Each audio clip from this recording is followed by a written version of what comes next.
I've got another video today, a little bit different. Got a steering wheel. Got to do some repair on this thing and it's going to get painted. So let's get into it.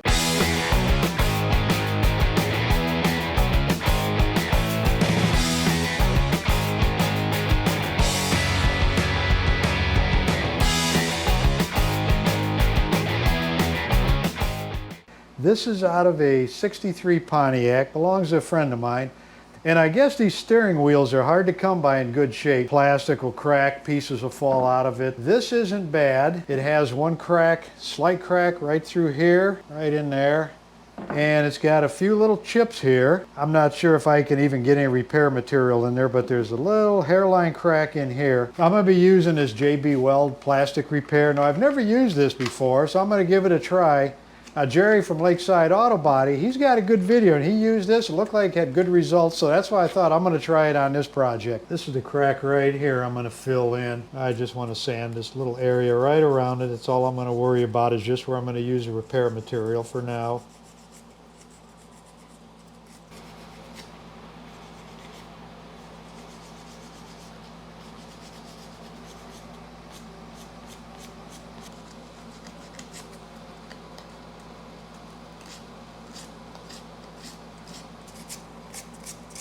Most of these marks will sand out, but this one's got a pretty good chip out of it. There's that very fine crack in here, and I don't know if I can do much with it, but we'll try.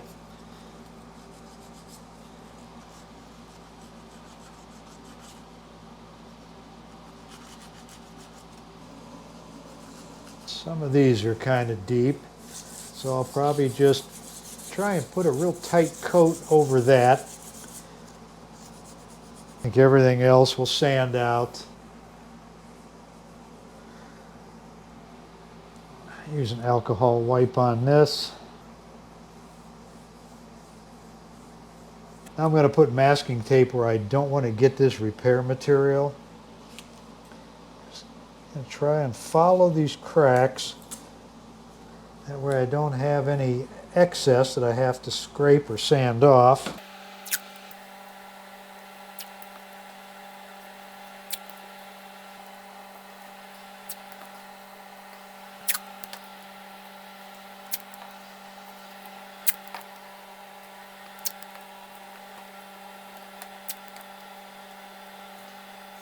Instructions say remove cap.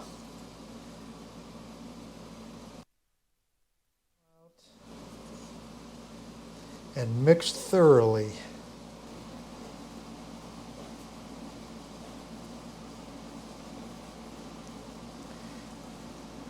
Now when you're mixing stuff like this, basically the two parts are almost the same color. So it might be a little tricky to make sure you got it all mixed good. Probably a good idea just to mix it a little bit longer, just to make sure it's all mixed together uniformly. I'm going to fill this chip in right here.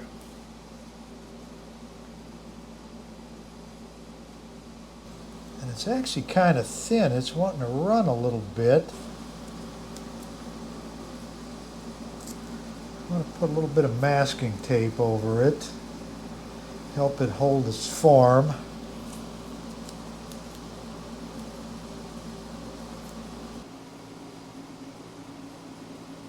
Now this, I just want to get it forced in there as deep as I can. It'll fill all the way to the bottom of this split. This says it's a structural adhesive, and it'll probably work in here just fine, but it's possible over time the crack will continue on. Actually, what I just noticed, this is the side I sanded, that one I didn't see, it's very fine. So I'm going to put my material in here and then scuff that one up and clean it again.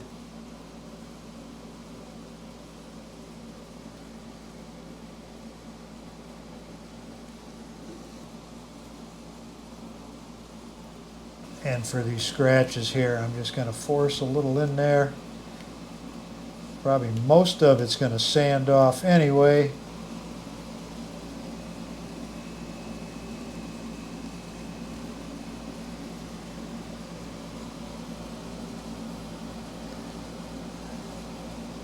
think everything's filled in. Let that sit, get back on it shortly, and get it all sanded. Other stuff is dried up.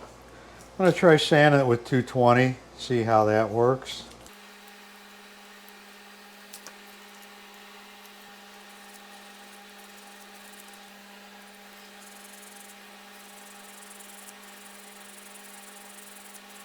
Well, I need to start with something a little bit coarser. I'll try some 120.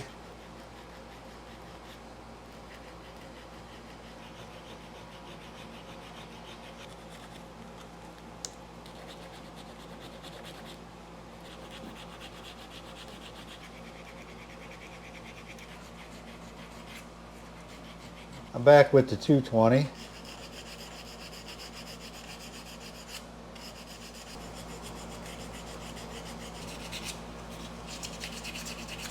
Actually worked pretty good. I'm going to get the rest of these sanded and then I'll be back. Okay, I'm going to get everything else with the finish sander, including this. It'll just sand easier. Before I sand on the steering wheel, I want to degrease this thing. Use some Prep-Sol, get in all these little grooves.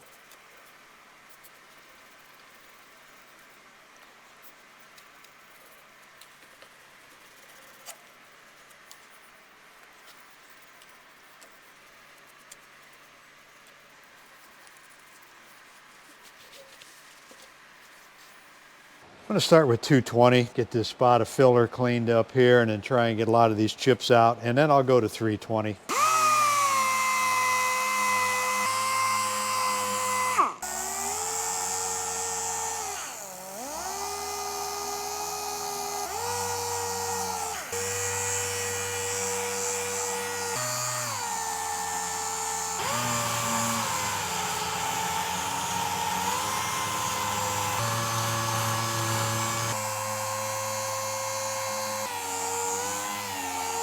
I switched to 320 on finish sander.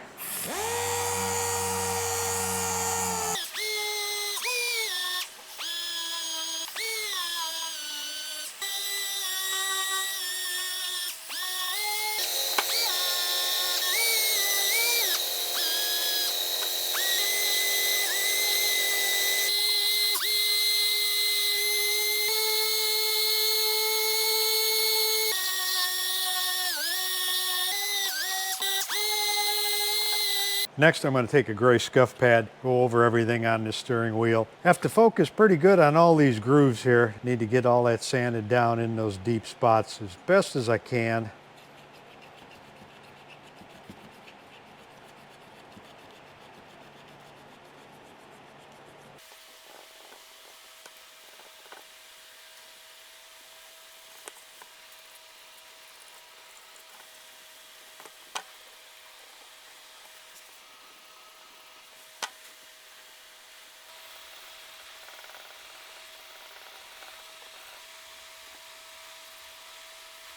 I've got the steering wheel ready to get epoxy primer on it. I rigged up a stand so I can paint this thing, spin it around, get both sides of it. Should work out good.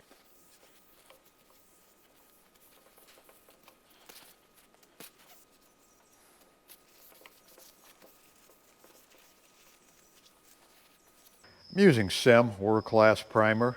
This is a 4:1:1 mix ratio. 4-part epoxy, 1 part hardener, 1 part reducer. I want to put 1 thin coat on this steering wheel.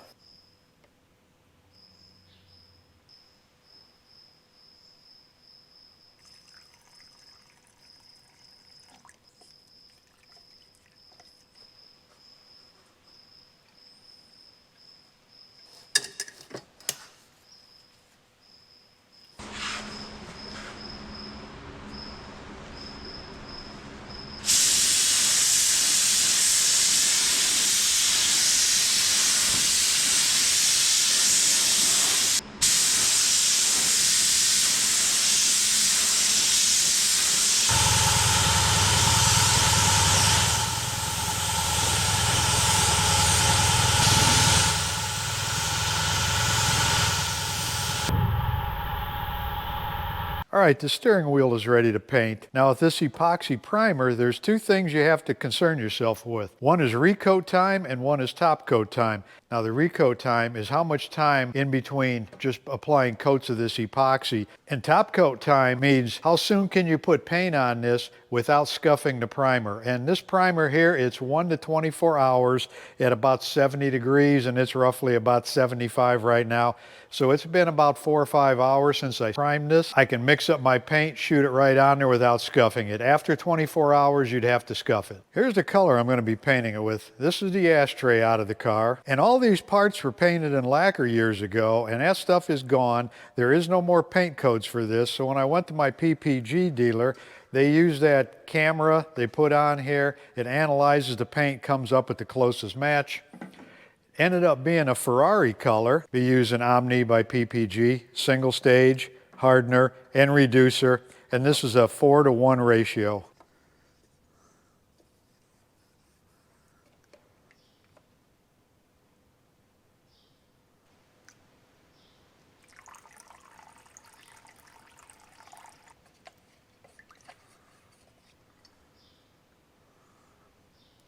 And I'm using my old Binks Model 62. And I'm going to choke the pattern down on this and turn the air pressure down pretty low. Trying to paint something like a steering wheel. Most of the paint is going to be an overspray, so I want to keep most of it where I want it.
All right, I think the owner will be happy with this. Come out nice.